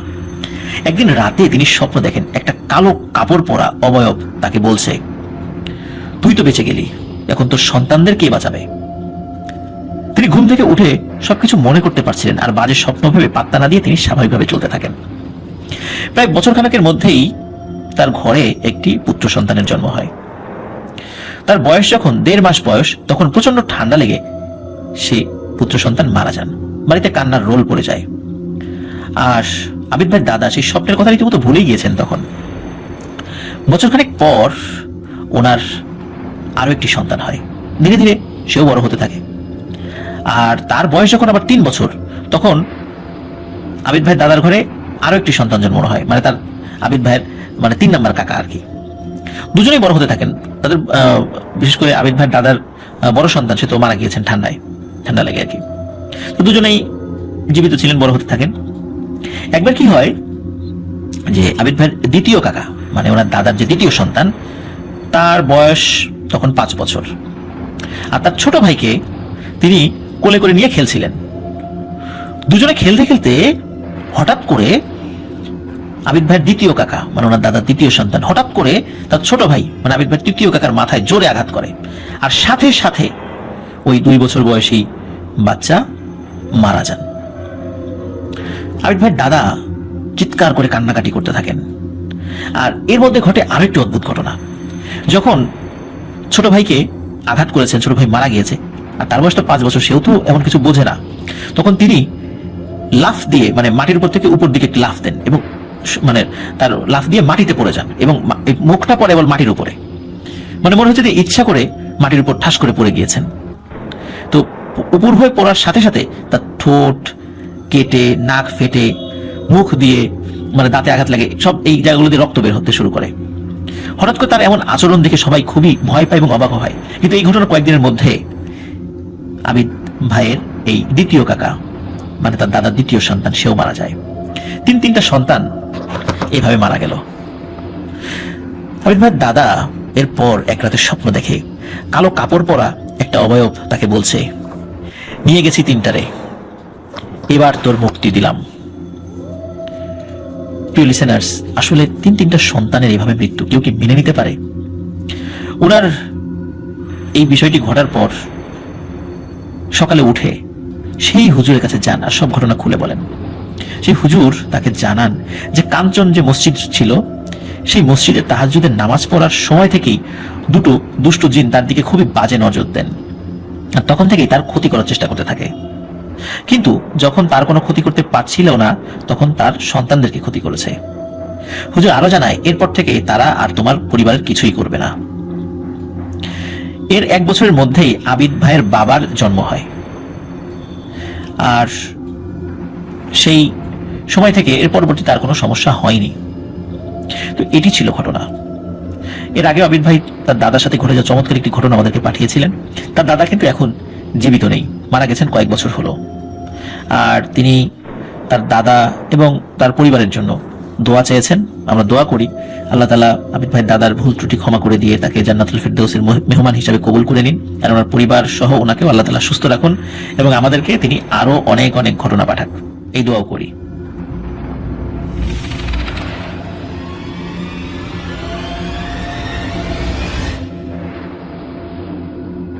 আরো একটি নতুন ঘটনায় সকলকে স্বাগত জানাচ্ছি প্রিয় লিসেনার্স। এখন যে ঘটনাটি আমি বলতে যাচ্ছি, এই ঘটনাটি আমাদেরকে যিনি পাঠিয়েছেন তার নাম মোহাম্মদ জিহাদ। তার বাড়ি শরীয়তপুর জেলার নড়িয়া থানার ভূমখাড়া ইউনিয়নের ভূমখাড়া গ্রামে। ঘটনাটি ওনার নিজের চাচাতো ভাইয়ের সঙ্গে ঘটেছে। ঘটনাটির সময়কাল 2007 সাল। তিনি নতুন একটি কম্পিউটারের দোকান দেবে, এই জন্য ঢাকা যাওয়ার উদ্দেশ্যে রওনা দেন নতুন কম্পিউটার কেনার জন্য। আনুমানিক বিকাল 3টার দিকে তিনি রওনা দেন। ওর একটি বাইক ছিল, সে বাইকটি নিয়ে রওনা দেন। আর ওনার বাড়ি যেহেতু শরীয়তপুরে ছিল, এই কারণে ঢাকায় আসতে হলে অবশ্যই পদ্মা নদী পাড়ি দিতে হবে। আর যেহেতু তখনও কিন্তু মানে আমাদের পদ্মা সেতু তো হয়নি, সেটা তো বলা বাহুল্য। আর ওই সময় তো লঞ্চ আর ফেরি বা ট্রলারি করেও পার হওয়া যেত। বিশেষ করে মোটরসাইকেলগুলো কিন্তু অনেকেই ট্রলারি করে পার করতেন। আর উনি মোটরসাইকেলের পার করেননি, তিনি ওই ঘাটে রেখে লঞ্চে পার হলেন। আর তিনি ওইখান থেকে মামা ঘাটে চলে আসেন, আর ওইখান থেকে বাসে করে ঢাকায় চলে আসেন। ঢাকায় আসতে আসতে তার রাত 8টা কি 9টা বেজে যায়। আর কম্পিউটার আগে থেকেই কেনা ছিল, আগে থেকেই সবকিছু মোটামুটি রেডি করা ছিল, আর যাদের সাথে কিনবে তাদের সাথে আগে থেকেই ফোনে যোগাযোগ করা ছিল। সুতরাং সবকিছু যেহেতু সাজানো গোছানো ছিল, তাই খুব দ্রুত কম্পিউটার নিয়ে সেখান থেকে তিনি রওনা দেন। ঢাকা থেকে কম্পিউটার নিয়ে তিনি বাড়ি ফেরার উদ্দেশ্যে রওনা দিতে দিতে রাত 10:30 বেজে যায়। বাসে করে তিনি আসেন মাওয়া পর্যন্ত। ওখান থেকে তিনি ট্রলারে করে মাঝির ঘাট আসেন। আর সেখানে আসার পর তিনি তার বাইক নিয়ে রওনা দেন। আর বাইকটা যখন তিনি বাড়ির উদ্দেশ্যে রওনা দিয়েছেন, ওই কম্পিউটারটা বাইকের পেছনে সুন্দর করে বেঁধে, তখন রাত প্রায় 12:30টার মতো বাজে। হয়তোবা আনুমানিক রাত 12:30, কিন্তু আরো বেশি বাজার কথা। কারণ উনি যদি 10:30টার দিকে মাওয়ার উদ্দেশ্যে রওনা দেন ঢাকা থেকে, তাহলে মাওয়া পর্যন্ত এসে এই পদ্মা পাড়ি দিতে দিতে সময়টা আরো বেশি লাগার কথা। তো আমার হিসাব, প্রিয় লিসেনার্স, আমি যতটুকু বুঝতে পেরেছি, আসলে 12:30 না, তখন রাত প্রায় 2:30টার মতো বাজতে পারে। তো যাই হোক, ওই ঘাট থেকে তার বাড়িতে আসতে লাগবে প্রায় 1 ঘন্টা বাইকে করে। তো উনি আল্লাহর নাম নিয়ে রওনা দেন, বেশ ভালোভাবেই যাচ্ছিলেন। তো বাড়ির কাছাকাছি যখন চলে আসবে, ওনাদের গ্রামের বাড়ি তো ওই একই জায়গায় ভূমখাড়া, তো ওনাদের গ্রামের আগে একটা বাজার পড়ে। গ্রামের ওই বাজারটার নাম হচ্ছে গৌরাঙ্গ বাজার। আর ওই বাজারের ঠিক একটু আগে একটি পুরাতন কবরস্থান রয়েছে রাস্তার পাশে। তিনি যখন বাইকটি আসছিলেন, তখন তিনি দেখেন যে কবরস্থানের একদম সামনে একজন ব্যক্তি জুব্বা পরে দাঁড়িয়ে আছে, মাথায় সাদা কাপড় দিয়ে ঢাকা, মুখটা ভালো করে খেয়াল করা যাচ্ছে না। তিনি কবরস্থানের গেটের সামনে দাঁড়িয়ে আছেন। তো তাকে দেখে তিনি ভাবলেন যে ইনি হয়তোবা কোনো মসজিদের ইমাম হবেন, কবর জিয়ারত করতে এসেছেন এত রাত্রে। অনেক সময় অনেক হুজুরা রাতের বেলা কবর জিয়ারত করতে আসেন। তো উনি আবার ভাবলেন যে ওনাদের গ্রামে যে মাদ্রাসা রয়েছে, ইনি হয়তোবা সেখানকার কোনো হুজুর বা শিক্ষক। তো এত রাতের বেলা এসেছেন, হয়তো আবার মাদ্রাসায় ফিরে যাবেন, আর যেহেতু একই গ্রামে তারা থাকেন, এই চিন্তা করলেন, মানে এটা ভেবে তিনি ওইটা যেটা করেন আর কি, মানে ভাবেন যে এনাকে তাহলে এত রাতের বেলা এখানে রেখে কি হবে, সাথে করে নিয়ে যাই। উনি একা একা এত কষ্ট করে যাবেন আবার হেঁটে হেঁটে, আমি নিয়ে গেলে তো তার অনেক উপকার হয়। তো উনি ওই উপকার করার চিন্তা নিয়ে ওনার বাইক স্টার্ট অবস্থায় থামিয়ে দিয়ে তাকে সালাম দেন, আসসালামু আলাইকুম, এবং জিজ্ঞেস করেন যে হুজুর, আপনি কি কবর জিয়ারত করতে এসেছেন নাকি এত রাতে? তো ওই হুজুর তার কথার কোনো উত্তর দেয় না। তারপর তিনি আবারও জিজ্ঞেস করেন যে হুজুর, আপনি কি কবর জিয়ারত করতে এসেছেন? আর আপনি কি আমাদের গ্রামে যে মাদ্রাসা ওখানকার হুজুর? তো এইভাবে বেশ কয়েকবার জিজ্ঞেস করে, কিন্তু সে কোনো উত্তর দেয় না। থার্ড টাইম বা ফোর্থ টাইম সে যখন আবার জিজ্ঞেস করেছে, এইটা বলার সাথে সাথে ওই লোকটি মাথা তো একটু নিচু করে রেখেছিল, সে মাথাটা একটু উঁচু করে তার দিকে তাকায়। আর তখনই তিনি দেখেন যে জুব্বা পরিহিত যে লোকটি ইমামের বেশ ধরে দাঁড়িয়ে আছে, ওনার দেহ মানুষের মতো হলো, তার চেহারাটা পুরোটাই নেকড়ের মতো, চোখ দুটি রক্তের মতো লাল হয়ে ওনার দিকে তাকিয়ে আছে, দুটো বড় বড় দাঁত বের করে। এই দৃশ্য দেখার পর কোনো মানুষ কি স্বাভাবিক থাকতে পারে প্রিয় লিসেনার্স? ওনার বাইকের ইঞ্জিন যেহেতু বন্ধ ছিল না, স্টার্টরত অবস্থায় ছিল, উনি সাথে সাথে আল্লাহু আকবার আল্লাহু আকবার বলে চিৎকার দিয়ে গাড়ি টান মারে ওখান থেকে। একটু আগানোর পর উনি আরেকটি ভয়ানক ব্যাপার দেখতে পান এবং ভয়ানক বিষয়ের মুখোমুখি হন। সেটি হচ্ছে তিনি দেখেন যে বড় বড় গাছ রাস্তার মাঝখানে পড়ে আছে। তো এটা একটা কারণে হতে পারে, সেটা হলো যে অনেক সময় ডাকাতরা রাস্তার মাঝখানে গাছ ফেলে রাখে। কিন্তু উনি বুঝতে পারছিলেন না যে এইখানে তো আগে কখনো ডাকাতি হয়নি, এত রাতের বেলা কে এখানে রাস্তায় গাছ ফেলে রাখবে। তিনি ভাবলেন যে এটা অস্বাভাবিক কিছু হতে পারে, প্যারানরমাল কিছু হতে পারে। এই চিন্তা করে তিনি পবিত্র কোরআনের যত আয়াত মুখস্থ ছিল তার, সেগুলো পড়তে থাকলেন। তারপর তিনি যখন ছোট ছোট সূরা পড়তে লাগলেন, তখন তিনি দেখতে পাচ্ছেন যে গাছগুলো আস্তে আস্তে ছোট হওয়া শুরু হয়েছে। দেখা গেল যে কোনটা 15 ফুট লম্বা, সেটা আস্তে আস্তে ছোট হতে হতে হতে হতে একটা সময় মিলিয়ে যাচ্ছে। তিনি তার পড়া থামান না, তার যে পড়া সূরা শেষ হয়ে যায় তিনি আবার সূরা পড়তে থাকেন, মানে একই সূরা বারবার পড়তে থাকেন। মানে ওনার যতটুকু মুখস্থ ছিল, যা ছিল আর কি তার মুখস্থ আর কি, সেগুলো পড়তে থাকেন। শেষ হয়ে গেলে আবার শুরু থেকে পড়তে থাকেন, কিন্তু পড়া থামান না। আর এভাবে পড়তে পড়তেই এই গাছগুলো আস্তে আস্তে হাওয়ায় মিলিয়ে যায়। আর উনি কিন্তু বাড়ি ফিরতে থাকেন মোটরসাইকেল নিয়ে, কিন্তু এই দোয়া কালাম উনি কোনোভাবেই থামান না।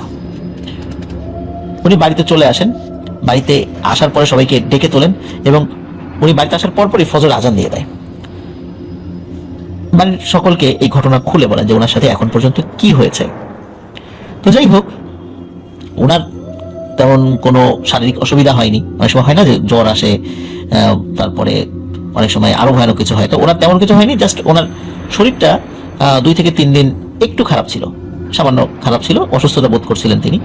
এছাড়া ওনার অন্য কোনো সমস্যা হয়নি। তো এরপর তিনি তার পরিবারের সাথে এক হুজুরের শরণাপন্ন হন। হুজুর সব ঘটনা খুলে, হুজুর যখন সবকিছু শোনেন এবং তিনি যখন হুজুরের কাছে সব ঘটনা খুলে বলেন, তখন হুজুর বেশ কিছুক্ষণ চুপ থেকে তিনি বলেন যে, সর্বনাশ, তুমি ওই দিন যাকে দেখেছিলে সেটা হচ্ছে একটা আদমখোর জিন। এই জিনদের কাজ হচ্ছে মানুষের মাংস খাওয়া। তুমি তার যে সুরতে দেখেছিলে বিশাল জুব্বা পরা অবস্থা, এটা মোটেও আসলে তার সুরত না, এটা সে ওই সুরতে এসেছিল যাতে করে যদি কখনো কোনো মানুষ তাকে দেখে, ওই আদমখোর জিনকে, যাতে করে সে ওই মানুষটা তাকে মানুষই ভাবে। প্রিয় লিসেনার্স, এখানে একটি কথা বলে রাখি, সেটা হচ্ছে যে এই আদমখোর জিনেরা রাতের বেলা যখন কবরস্থান বা অন্য কোথাও যায়, তখন কিন্তু অনেকেই তাদেরকে দেখে ফেলে। এবার মানুষ যে তাদেরকে দেখছে এরা কিন্তু অনেক সময় টেরও পায় না। তো মানুষ যেহেতু তাদের অনেক সময় দেখে ফেলে, এই জন্য কখনো কখনো তারা ছদ্মবেশের আশ্রয় নিলেও নিতে পারে। এটি হয়তোবা এই জায়গাতে ঘটেছিল। আর আল্লাহর অশেষ রহমতে তিনি কোনোভাবে বেঁচে গিয়েছিলেন। তো এটি ছিল ঘটনা।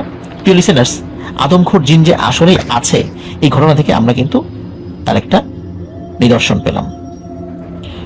প্রিয় লিসেনার্স, আশা করছি এই ঘটনাটি আপনাদের ভালো লেগেছে।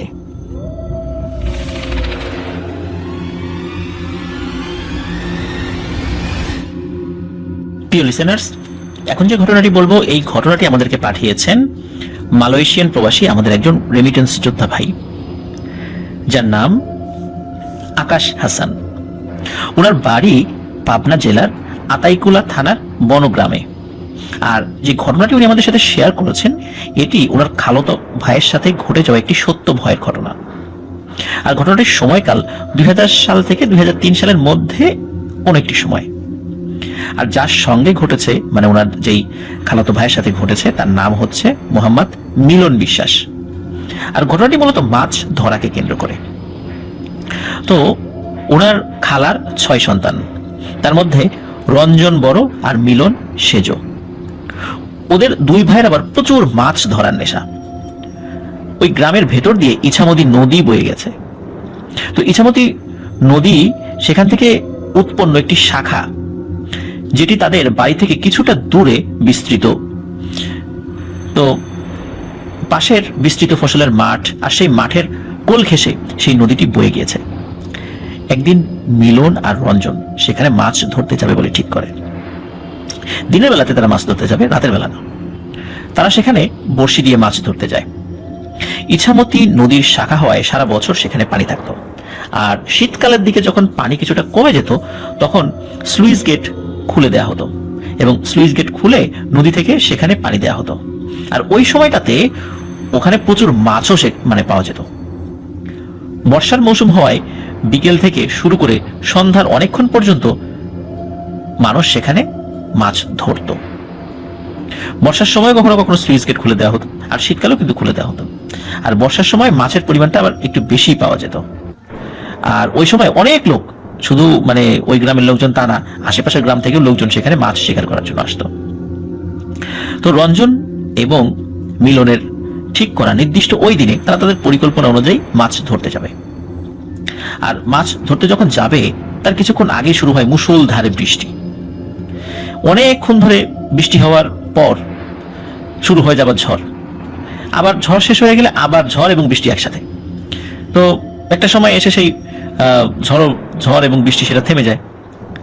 তারপর তারা দুজন ঠিক করে তারা বড়শি হাতে নিয়ে মাছ ধরতে বের হবে। কিন্তু আসলে তাদের হাতে সময় বেশি ছিল না, কারণ দুপুরের পরে বের হবে, এখন প্রায় বিকেল হয়ে গিয়েছে। তো যাই হোক, যেহেতু তাদের আগে থেকে নিয়ত করা ছিল যে তারা মাছ ধরতে যাবে, এই কারণে তারা দুই ভাই কয়েকটি বড়শির ছিপ হাতে নিয়ে মাছ ধরার উদ্দেশ্যে রওনা দেয় এবং কিছু সময় হাঁটার পর নির্দিষ্ট স্থানে পৌঁছেও যায়। সেখানে গিয়ে তারা দেখতে পায় যে বৃষ্টির কারণে একজন মানুষও মাছ ধরতে আসেনি। তো মাছ ধরতে যেহেতু মানুষজন আসেনি, তো ভালো হলো, বড় মাছ হয়তো তাদের ভাগ্যেও জুটতে পারে।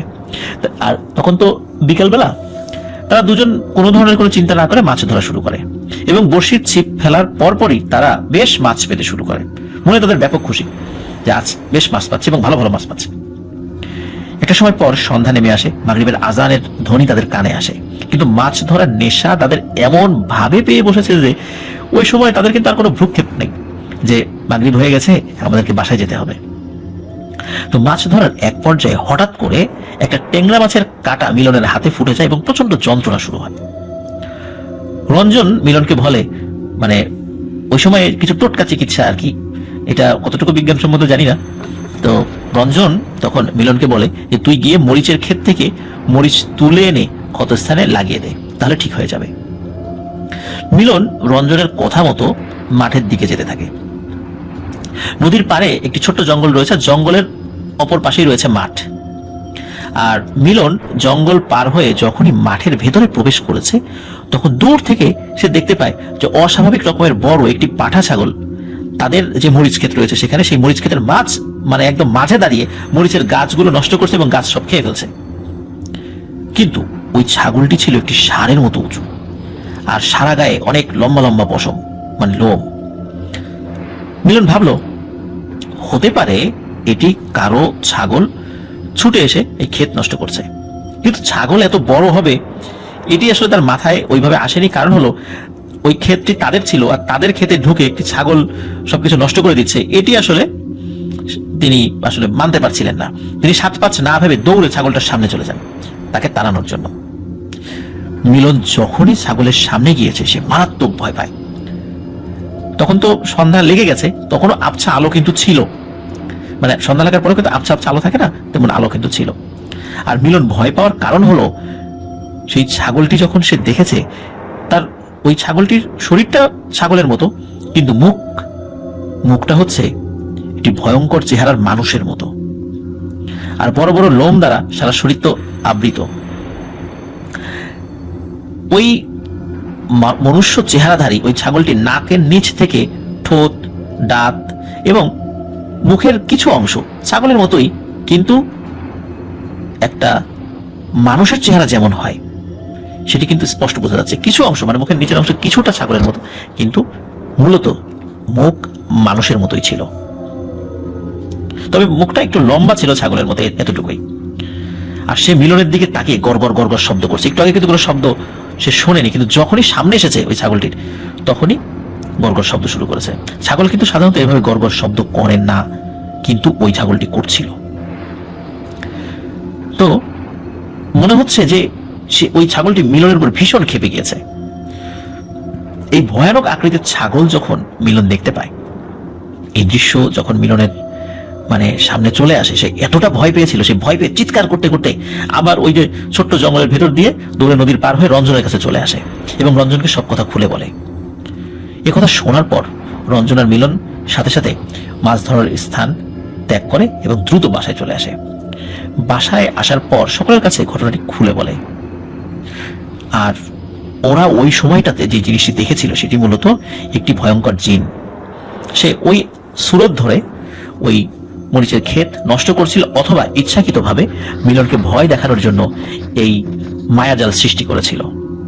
সেই মায়াজালে মিলন খুব একটা আটকে না পড়লেও সে সেখান থেকে আল্লাহর অশেষ রহমতে বের হয়ে আসতে সক্ষম হয়েছিল। প্রিয় লিসেনার্স, এমন কিন্তু অনেক বিষয়ই দেখা যায় যে কখনো কখনো আমরা ইউটিউবে দেখতে পাই কোন একটি মাছ, কিন্তু সেই মাছের চেহারাটা অনেকটা মানুষের মতো। আবার কখনো কখনো আমরা দেখতে পাই কোনো একটা প্রাণী পাওয়া গিয়েছে, সেই প্রাণীর চেহারাটা অনেকটা মানুষের মতো, কিন্তু সেটি ওটা ওরকম দেখার সাথে সাথেই সেটি অদৃশ্য হয়ে যায় বা গায়েব হয়ে যায়। সাধারণত আমাদের স্বাভাবিক সেন্সে আমরা যেটা চিন্তা করি যে এটি আসলে কোনো জিন। আর জিনদের চেহারা বিভিন্ন রকমের হতে পারে। তাদের চেহারা যে মানুষের মতোই হবে তা না। তাদের কারো কারো চেহারা পশুর মতো, কারো কারো দেহ বিভিন্ন ধরনের পশু আকৃতির, কারো কারো মাথায় শিং রয়েছে। তো কেউ কেউ মানুষের মতো হেঁটে চলে, কেউ আবার উড়ে চলে, কেউ আবার কুকুর বিড়ালের মতো চার পায়ে চলে। এটা আসলে এক একটা জিন এক এক রকম, মানে এক এক প্রজাতির জিন এক এক রকম। সুতরাং মিলন হয়তোবা পশু আকৃতির কোনো জিনকে দেখেছিল, অথবা ওই জিনটি মায়াজাল সৃষ্টি করে সেই পাতালবাসীর যেই ঘটনাগুলো, তো এই ধরনের যে মায়াজাল সৃষ্টিকারী যে জিন, সেই জিনটাকেই হয়তোবা সেখানে দেখেছিল। তবে এই ঘটনার পরে কিন্তু মিলনের তেমন কোনো ক্ষতি হয়নি। ঘটনাটি যদিও ছোট্ট, কিন্তু আশা করছি প্রিয় লিসেনার্স ঘটনাটি আপনাদের ভালো লেগেছে। অসংখ্য ধন্যবাদ। প্রবাস জীবন একটা খুব কষ্টের জীবন, আর সেই কষ্টের জীবনের মধ্যে একটু মানে সময় বের করে আমাদের জন্য ঘটনা পাঠিয়েছেন আকাশ হাসান। তার সুস্থতা কামনা করছি এবং তার জন্য আমরা দোয়া করি তিনি সুস্থ থাকুন, ভালো থাকুন। তিনি দূর দেশে থেকে আমাদের বাংলাদেশের জন্য রেমিটেন্স পাঠাচ্ছেন, আর এর মাধ্যমে তার পরিবার ভালো রয়েছে এবং ওই রেমিটেন্স থেকে প্রাপ্ত লভ্যাংশ বাংলাদেশ সরকারের কোষাগারে জমা হচ্ছে, যার ফলে বাংলাদেশের অর্থনীতিও ভালোর দিকে আছে। প্রিয় লিসেনার্স, আশা করি আমাদের ঘটনা আপনাদের ভালো লেগেছে। ঘটনা ভালো লাগলে লাইক, কমেন্ট ও শেয়ার করে আমাদের সাথে থাকুন। পরবর্তী ঘটনা শোনার আমন্ত্রণ জানিয়ে আজকের মতো এখানে বিদায় নিচ্ছি। আসসালামু আলাইকুম।